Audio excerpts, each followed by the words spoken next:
Hey everyone, it's your girl Layla. Welcome back to my channel. I can tell you what Christmas is all about. Chestnut roasting, Jack Frost nipping at your nose. Okay guys, welcome to another episode of Vlogmas. It's winter time, so it's dark when I'm filming this, and guess what? It's not even 5 p.m. yet. Oh, I just turned 5 p.m. So yeah, it's completely pitch black outside. I cannot wait until longer days. In today's video, I am gonna be talking about my top 5 frozen waterfall winter hikes in Alberta. I have been wanting to do this one for a while, but I kind of had to come up with a list and then narrow it down. I do have like one honorable mention that I couldn't fit into this video because, you know, I already picked 5 of my favorites, but frozen waterfall hikes are definitely one of my favorite type of hikes to do in the wintertime. I do like summit views still. You can't do super crazy summits in the winter, and you do really have to be careful for avalanche terrain and all of that. So the smaller summits that I do love, and I love the views on them, but frozen waterfalls are my fave for the winter time. Also, by the way, before we get started, if you are not already subscribed, please go ahead, click that subscribe button below. I upload every single day for the month of December until the 26th for Vlogmas. So let's get right into it. If you need some new, fresh ideas, maybe this video will help you if you are looking for a waterfall hike to do this winter, or maybe you're a beginner and you're just starting your journey into winter hiking. This video is for you because I was super scared to start winter hiking, and one year I just jumped right into it, and I actually was like, okay, this is not bad, this is pretty tolerable, and it's helped my winter time blues just go away faster, you know, because you have a wintertime activity that you can do and you're not just stuck at home all winter long. So I do appreciate and love my winter hikes now, and it's opened me to other things such as snowshoeing, and I do love wild ice skating as well. I haven't gotten to do that in a long time, and I really hope to go out this year. But yeah, let's get right into this video. So the first one on my list is Johnston Canyon. So I just did this hike yesterday actually. I haven't been to the mountains in over a month, and I was really craving just going out to the mountains, and I picked Johnston Canyon to the Ink Pots. This is definitely a classic winter hike for me. It's a classic in any season. It is beautiful in the summer, but this canyon is so beautiful in the winter. It just is, it transforms and it's beautiful. So I like to go all the way to the Ink Pots, but you know, you can just do the lower and upper falls. It's completely your choice. Make sure you do have crampons for this one. Actually, all the hikes on here, you're gonna need crampons at least. If not, crampons and gaiters for some of them as well. So this one is pretty well packed. The trail's in really good condition, so you just need crampons. Gaiters are optional unless you choose to go a bit off trail or something. If you need to rest or whatever, that's the only time you would need gaiters. So this one is 11.3K and 579 meter elevation gain on all trails, but like I said, I just did this one yesterday, and I clocked in at 12.6K with a 522 meter elevation. So it's like a kilometer difference. It's a kilometer more than what it says on all trails, but it's definitely worth it. This one I would classify as easy moderate. If you do go all the way to the Ink Pots, it's definitely more moderate, I would say. But if you just do Johnston Canyon to the upper falls, it is pretty easy. There's not a whole lot of elevation gains, and the most elevation gain that you're gonna get is going to the Ink Pots, and there's a lot of like rolling hills, but nothing too crazy. You're not climbing a mountain or anything, so I absolutely love this hike. The Ink Pots, fun fact about them, they stay at 4 degrees Celsius all year long and don't actually freeze. They're fed by an underground spring system. So they are beautiful. It's worth going all the way there. But if you just want to see the falls, the upper falls are the most impressive. Don't stop just at the lower falls. Keep going to the upper falls at the very least. So the next one I have on my list is in the same area as Johnston Canyon. So you're gonna take the same exit off of the highway and you turn left to go to Johnston Canyon, but this trail is literally right at the exit. At the exit from Highway 1 to the Highway 1A, there's a big Banff sign and all that, or like a park sign, I'm not sure exactly what, but this is the Bear Spirit Trail. And yes, my next hike is the Bear Spirit Waterfall. So this is a very, very popular ice climbing area.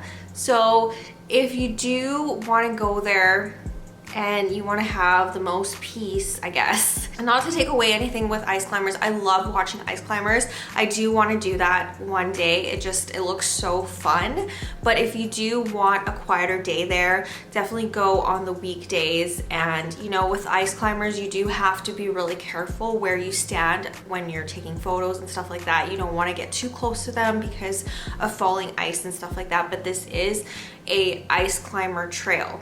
This trail is really nice though. It does feature a cave, and the way to Bear Spirit Falls is actually a really nice trail. So this one is short and sweet, honestly. This one is 3.7K with a 402 meter elevation gain, making this one hard on all trails. But I can kind of see what they're meaning by hard, because I just told you guys about Johnston Canyon. It's only 100 meters more elevation, and it's a very much longer trail than this one. You're gaining 402 meters of elevation in like a kilometer and a half, a kilometer and a bit more than a half, maybe like 1.8K. So there is some elevation gains on this, but the trail is really pleasant. You kind of go along beside a creek for the first part. You go up through the forest. There's that cave that I mentioned, and then you go up this rock. So the rocky part is icy. I think it's like a flowing little stream in the summer. It must be like some kind of stream because it's just frozen water over a rock in the winter months. So you have to be mindful about when you do go on this hike. Definitely crampons and gaiters are a must-have for this one. Do not attempt this one without crampons. On this rocky section, there is a rope. So very similar to another hike that I'm going to be talking about in this video, Green Monster, there is a rope section. So if you're not comfortable with that sort of hiking, then I don't recommend this trail, but it is worth it. It's really beautiful, completely doable. I didn't find this part scary at all. I found it actually pretty fun, but if you are concerned, then I don't really recommend this one. And make sure you do this one in like January, February. You want everything to be frozen and safe before you do go, but the waterfalls are absolutely stunning on this one. Okay, next up, let's just do Green Monster. Let's get this one out of the way. I do this one every year. Every winter. This is definitely a wintertime classic for me. So this one is 11.1K with a 551 meter elevation. Those are the all trail stats. I'm going with all trail stats, but I do believe this one is a bit longer than 11K. I think it's closer to 13, to be honest. So it's a very easy-going trail though. It's a very easy-going trail.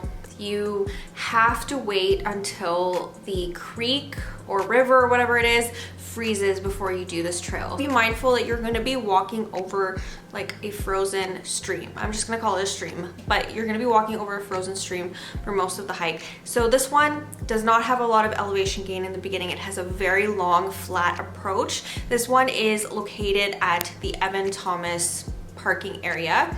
So this one goes on for a bit. You're gonna follow that stream all the way into the canyon. From when you first enter the canyon, there is a tiny and cute little waterfall there, and you're gonna look beside you at the canyon walls and you're gonna be seeing people come down the chain section. So there is a chain section on this one as well as a rope section. So if you are scared of heights, you are not a fan, you're not comfortable with chains and ropes, then I don't recommend this one. Again, crampons, absolute must have. Do not attempt this trail without crampons because I see people do it all the time. I think this is like more of a tourist hike now. I think a lot of people have heard about it over the past few years and it's gained so much popularity that people try to attempt this one in sneakers all the time, and it makes me cringe so so hard because you don't want to fall off of that chain section. Like, you really don't. So just be safe and wear some crampons. Even if you have to rent them, do not attempt this one without.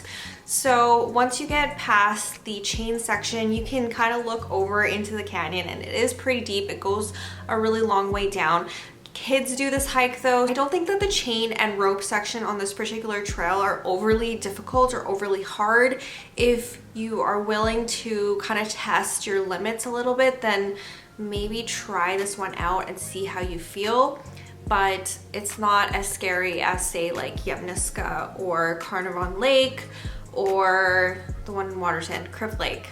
Not as scary as those ones. But yeah, once you get past the chain section, you'll go to the rope section, and this is when you go back down into the canyon. You walk a little bit, it's flat and it's fine, and then you see the green monster Icefall, which is beautiful. It is a monster of a waterfall, I will tell you that. And if you go on a day where it's super cold and you feel safe enough to look at the back of the falls, they're like a stunning glow-in-the-dark kind of green from the back. All throughout the whole entire hike, you will see frozen falls along the canyon walls and stuff like that. So this one is really beautiful. Again, plenty of ice climbers love this trail as well. Next trail I have for you is called Panther Falls. So this one is on the way to Jasper. It is on the Highway 93 Icefields Parkway. This was my very first winter hike ever.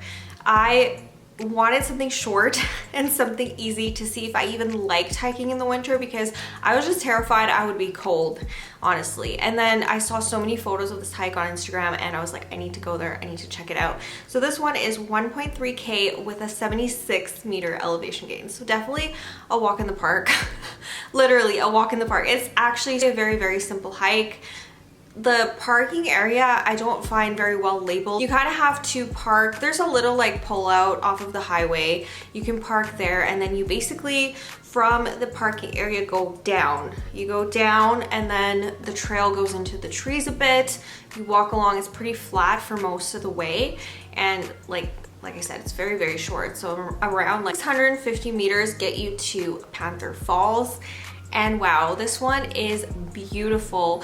For very minimal effort, this one is beautiful. So if you're starting your winter hiking journey, you'll want to check this one out for sure. Make sure you do have good winter tires to get onto the Icefields Parkway, Highway 93. I don't know if there's a law on that, but there should be, because that road gets so incredibly icy. So you want to be as safe as possible. You're gonna want to go down basically a snowbank and onto the trail.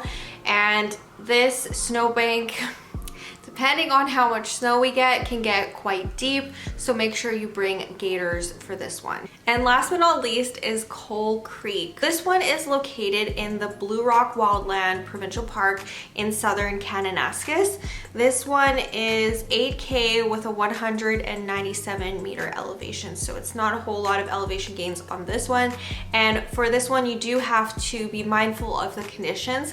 Wait until it gets super cold and then freezes, and you know, check out the All Trails trail reviews, ask around to see if people have done it in the past, you know, few days that you're planning to go, because we're going to be walking over a frozen creek the whole entire trail. So this trail is not doable in the summer at all. You can't swim up the river to get to the falls in the summer, so this one is only doable in the winter. That's why I find it so special, and this made it to my list because it is so beautiful. It is such a beautiful area, not a popular hike at all. You might run into a couple people the day that you go, but there really wasn't that many people when I went.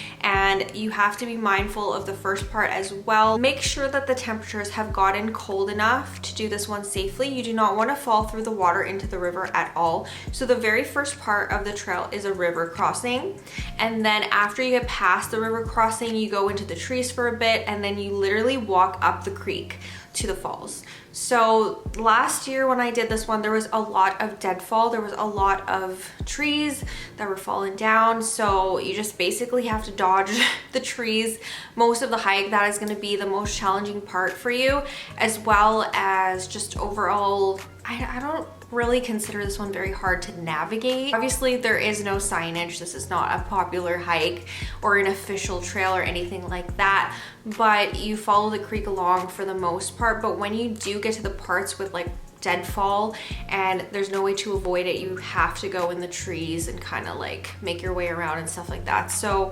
I didn't find navigating this one overly difficult, but there was just that to be mindful of. And then when you do get to the falls are really, really beautiful. It's basically this high canyon wall with falls coming down, frozen of course. And I love doing my time lapse there. So I did a time lapse of the clouds going over the rock, and yeah, very, very beautiful area, very underrated. And I absolutely love Coal Creek.